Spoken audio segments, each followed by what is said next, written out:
and a few others. We started the Smoke-Free Association last year, and we rolled out with huge success in February, and it's kind of fizzled off throughout the course of the year, but we are looking to re-energize. So I want to read something real quick so you guys know the climate of this industry and where we're at.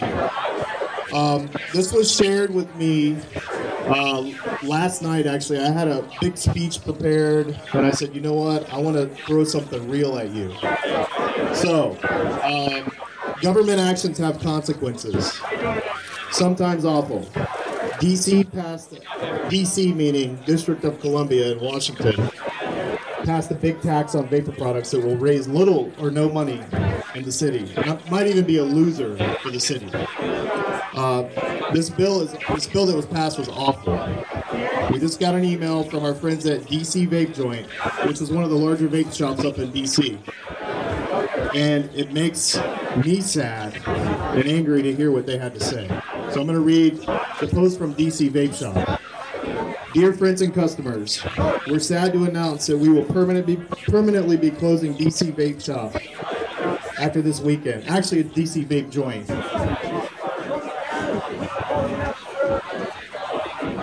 Our last day will be Sunday, October 18th.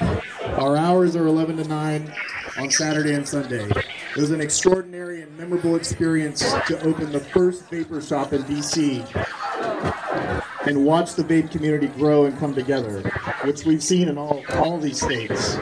That's why we're here today. We very much enjoyed the journey and hope you did as well. Thanks for all your support and patronage over the last year and a half.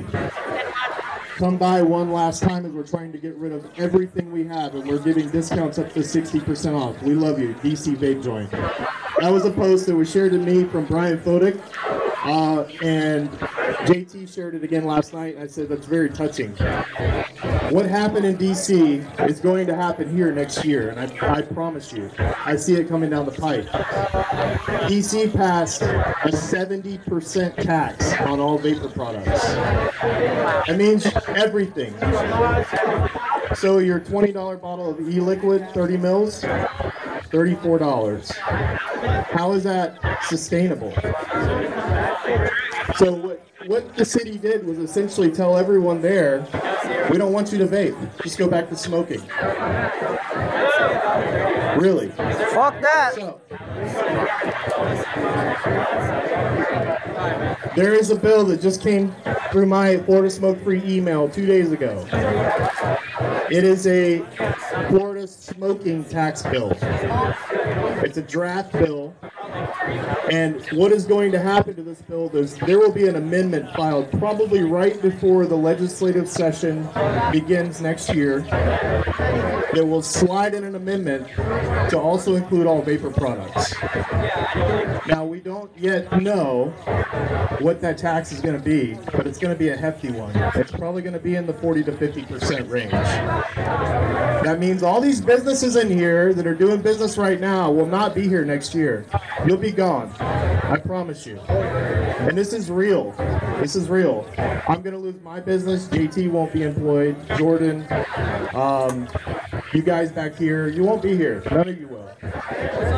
That being said, what we do at the Florida Smoke-Free Association is we partner with Vista, which is a vaping industry strategic truth alliance, and Capital Access, a very good, reputable lobbyist group that successfully, for the Florida Smoke-Free Association, has killed 2 bills for the state of Florida in the last 2 years. There's only one way to achieve that, though. 3. I'm sorry, Jordan, 3. The other one never got even heard, though. So that's how good they are. But what that means is it takes money, lots of money to do this. I do this job tirelessly because of my passion for this industry. I invest countless amount of hours into coming to these events, talking to you, visiting shops, trying to raise money. I don't take a dime to do this. This is strictly for non-profit, to save what we have here. And the end goal is to end smoking, right? So that being said, I hope that touched some of you, because it touched me.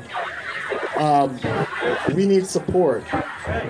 We have a website. It's called the Florida Smoke Free. It's called FloridaSmokeFree.org.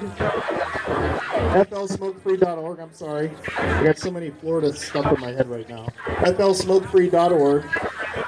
You can sign up as a retailer, a wholesaler, a distributor, a manufacturer, all the way down to consumer level. The tiering levels are on the website, or you can email us and we can help walk you through the process, get you flyers, help educate you on what needs to be talked about, how proper vaping etiquette needs to be conveyed to the public, because a lot of people don't really know what this is still. All I'm saying, though, and I'm not going to continue to talk because I can talk all day, is we need your support. And I'm going to be walking around this building all day talking to every single vendor in here to try and raise money, because right now we're behind on our lobbyist payment by $15,000. And we've raised over $40,000 this year. So what does that mean? Between the lobbyist fees and a PR campaign on a yearly basis, it takes us a minimum of $85,000 to operate this organization. Nobody in this organization takes a dollar for themselves. Everything that I do when I go on the road, I pay for out of pocket. I don't take a dime from this organization.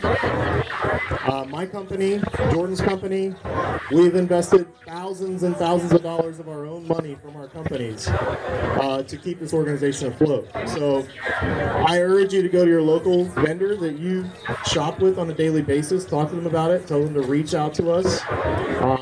There's only a few of us. We can't reach everyone. So we rely on grassroots, more or less. But that's really all I have to say. Jordan, I think, is going to come up and talk for a minute or two about something else. But we'll be back up here at 3 and again at 5, I think. We'll talk again about some additional stuff or people that didn't hear what we had to say. In the meantime, I will be walking around this room. Feel free to stop. Talk to me. I'm an open book. I'll tell you whatever you need to know.